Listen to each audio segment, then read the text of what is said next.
The man never imagined that offending the Saintess would have such severe consequences, resulting in not finding any blacksmith willing to forge for him, even after searching the commercial street, simply because nearly all the merchants in the Holy City were staunch supporters of the Saintess and unwilling to do business with the male protagonist who had offended her.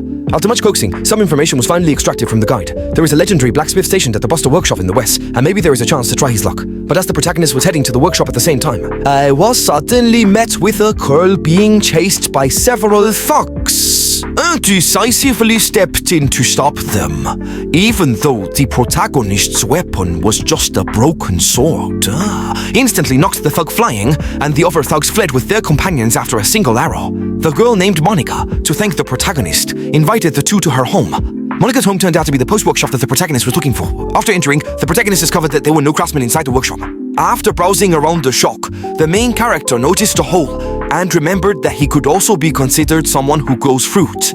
Monica immediately asked the main character to stretch out their hand, carefully observed it, then decided to craft a perfect tool for them and began forging it on the spot. After using identification, Ella realized that Monica was employing a super refinement skill that could impart ideal properties to the metal after hammering. Monica shaped the heated metal, then sharpened the blade, and finally engraved her signature. After that, the special harvest scissors were complete. After the protagonist took the scissors, he felt they fit his hand exceptionally well, then received the firewood offered by Monica.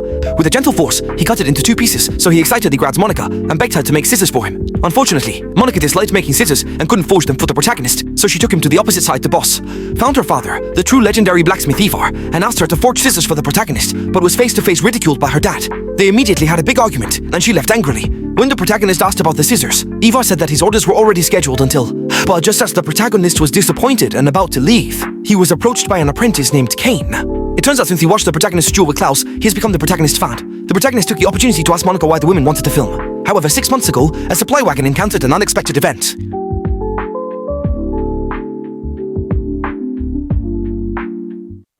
Monica's grandmother unfortunately also met her demise, and the security bureau quickly apprehended the culprits. However, they discovered Monica's signature on the confiscated arrows. Since then, Monica has been deeply affected and is constantly pursued by the police and law enforcement. It can't take on time, then you'll have to go find him. Oh, the money, yeah! After all, he is a talent who mastered the super refinement skill and can mass-produce advanced weapons from inferior materials, which every business association wants to claim for itself. Eva, being strong, had no choice but to accept this mandate. The protagonist then realized that Eva was under duress. He had to forge weapons for the other party, but Monica has hated selling weapons since her grandmother's accident, especially selling them to traveling merchants, so she left. Ivar instructed the main character not to tell Monica about this, since he's just making a living by crafting and selling weapons. However, it was not a positive forging, but an invitation to dinner.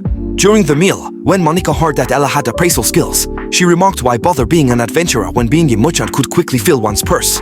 But Ella expressed that she just wanted to adventure with the main character and didn't want to be a merchant. Monica could only sigh the main character's good luck, and then said that she would cover the meal since she couldn't repay the main character's life-saving grace with crafting, so this was her way of expressing gratitude. The main character was not shy at all, and immediately ordered a large amount of food.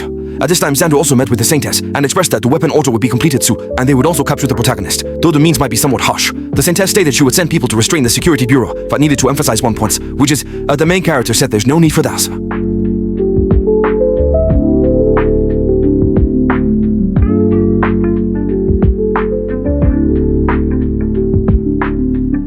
I can handle it myself. In the underground fighting arena, as soon as Monica woke up, she realized she had been kidnapped. The person said she would have to forge weapons for them for the rest of her life. Suddenly, there was a loud explosion. It was the protagonist who had barged in, claiming he was there to take Monica away. As soon as the folks saw the protagonist, they released the rampaging golden bull, thinking they could handle him with that. However, the protagonist calmly summoned the sleep fairy and released sleep pollen, instantly making them all fall asleep. Even the raging bull was no exception. After that, they smoothly brought Monica back. However, Monica also inhaled some of the fairy dust and temporarily fell asleep.